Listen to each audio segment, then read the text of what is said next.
Yo, what's up mga ka-driver, magandang umaga po. Magandang umaga Pilipinas, samantala sulog ng Pilipinas. Magandang umaga po mga ka-driver natin dyan. Magandang umaga po sa inyo. Sa mga OFW natin, magandang umaga rin po sa bantay bansa ngayon. Mga ka-driver, panibagong buhay, panibagong hanap buhay naman po tayo ngayon. Sama-sama na naman po tayo, samahan niyo naman po ako.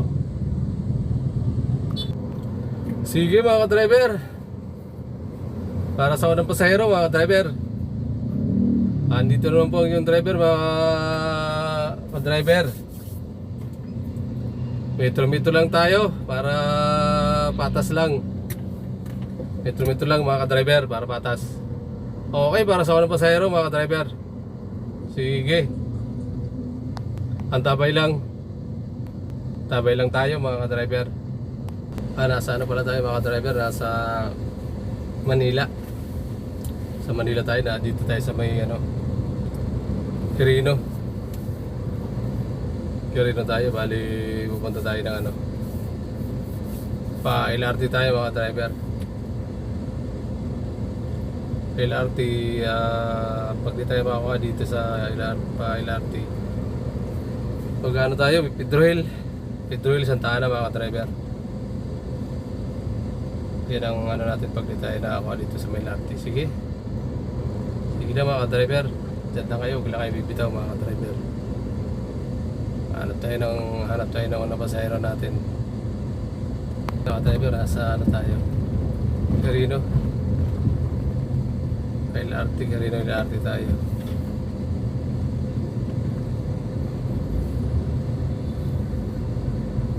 Babaybay natin Taft Avenue pa Pedro Hill.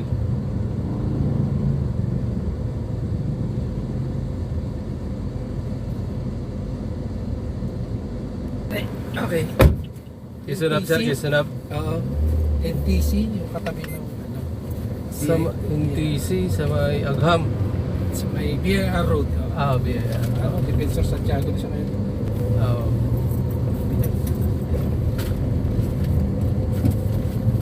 BIR Road, BIR. Tama. Marami nga nagkakamali. Kasi yung Agham, yun yung sa tapat ng Philippine Science. Sa kabila. Oo, sa kabila. Yung pag tumawid ka ng Quezon BIR Road na yun, kasi nandun naman yung BIR. Oo. Ayun.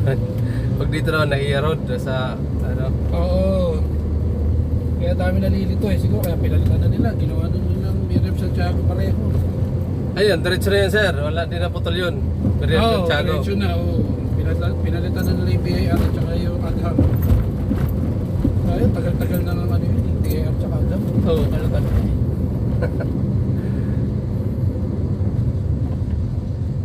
Dito tayo sa ibabaw ng Quezon na tatawid tayo EDSA, di ba? Aha. Pero hindi tayo sagad sa kanan kasi yung sagad kanan sa ibabaw isa lang nakakalusot doon. Nakadaan ka na ba doon?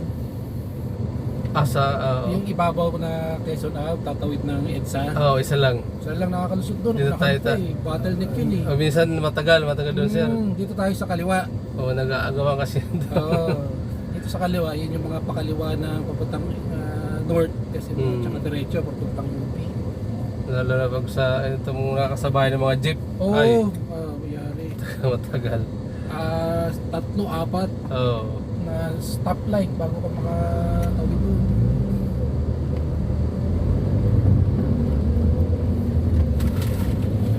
Ay mo na ako Sige lang sir. Bali, kaya po tayo sir. Tama. Tapos Espanya. Tapos Espanya. Okay.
to taxi mo, dual to, Grab tsaka regular. Hindi siya.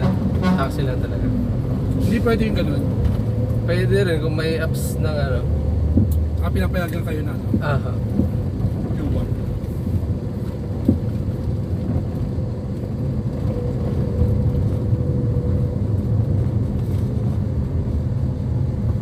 Yung iba nga sir, tatlo eh. May Grab na, may Joy pa. Ay, oo. Nag-join na nga pala, no? Pinasok Oo. na rin nila yung taxi. Dati, ano lang, Pinasok yung motor lang. Oo. Pinasok na rin nila yung taxi.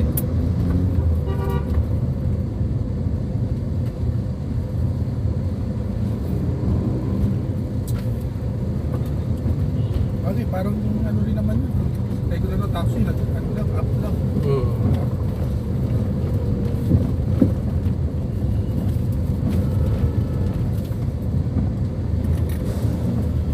Sabi ko, Pero ano sa ano, ay hindi mo ma-compare pala dahil hindi ka nakatry ng ano, ng Grab.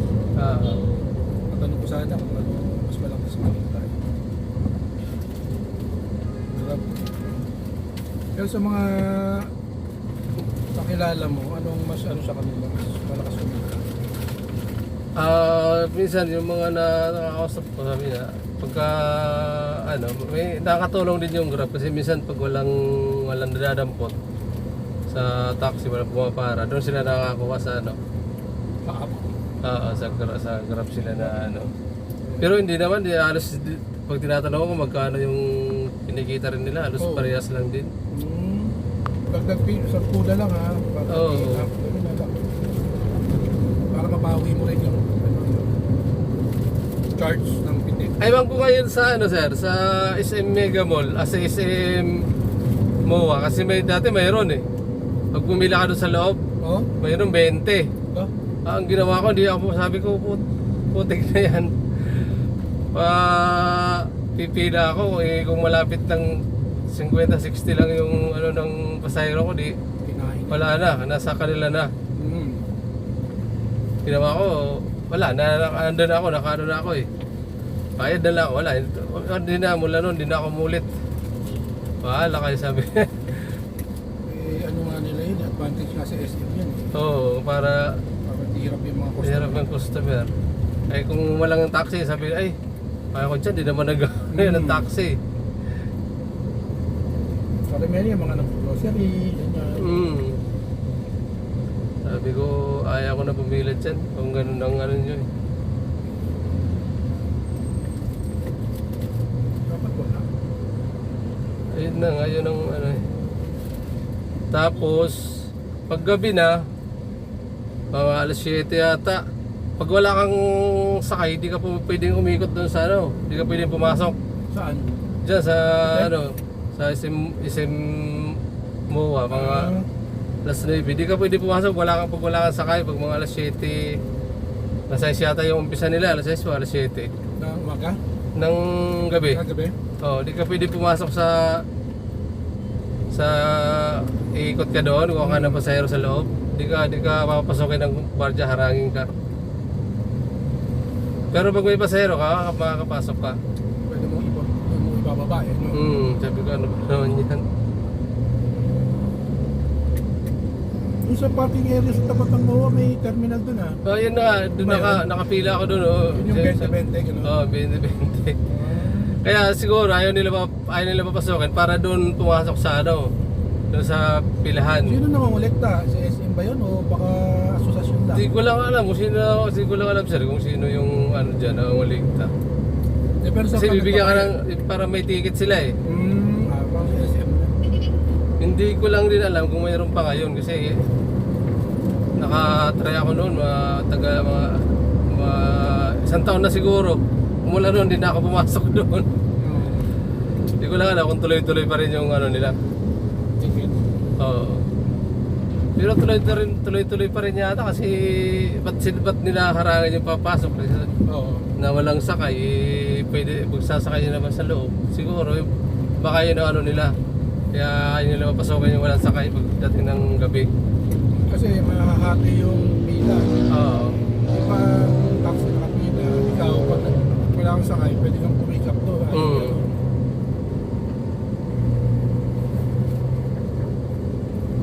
Kasi nagpi-20-20 nga yung pila. Pero sa PTX malaki rin yun. 10. Oo nga eh. Pero wala yun kasi government owned. Oo. Yung nakalang tulong nila sa ano eh. Dati walang ano yun. Dati walang bayad. Nagtaka ako pag nakapila ako. Sabi ko bakit may bayad na, may ticket na. Saka alam ko na kasi may nagmo-monitor siguro isang gwardiya para Oo. pinakapasweldo nila siguro. Siguro baka yun. Pwede. Pero kahit na government eh. Kung private pa siguro. Oo, kung private pwede pa. Pero pag government. Government. Tapos hindi naman malalaman sir kung, kung saan napupunta yun. Private kasi may isang bawa. Babaan siya ng gwardiya. Yun lang ang trabaho doon. Oo. Ticket, monitor, ayos ng traffic, sa ilaw. So, ganun pang ticket. May budget. No, may budget naman yan sila eh. May budget na. Pero,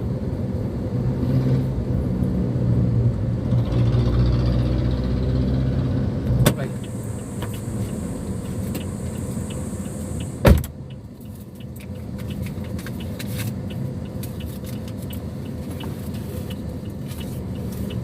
Okay mga driver, nakababa na yung ano natin, pasahero. Late ko na i-play yung ano natin, yung video. Nakababa na si sir. Galing pala siya ng ano mga driver, dito sa may Carino.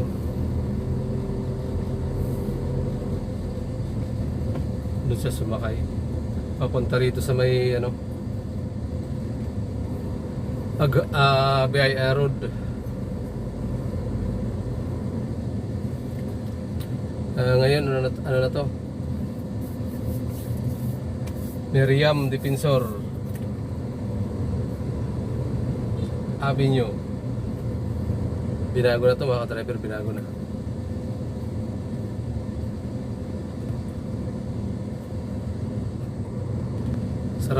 Ang sarap magipagkwentuhan kay sir mga driver. Kwento-kwento lang si sir, kwento-kwento. Ang dami rin palang alam ni sir na.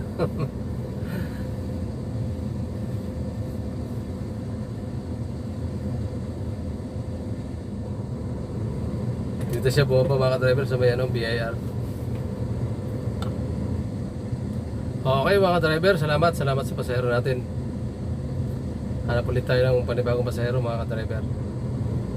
Bali magkano tayo? East Avenue, tapos sa East Avenue paano tayo pa Circle, pa City Hall. Ikot tayo ng City Hall mga driver, baka makakuha tayo ng pasahero. Sige, antabay lang mga driver. Pag bibibitaw mga driver, dyan lang kayo.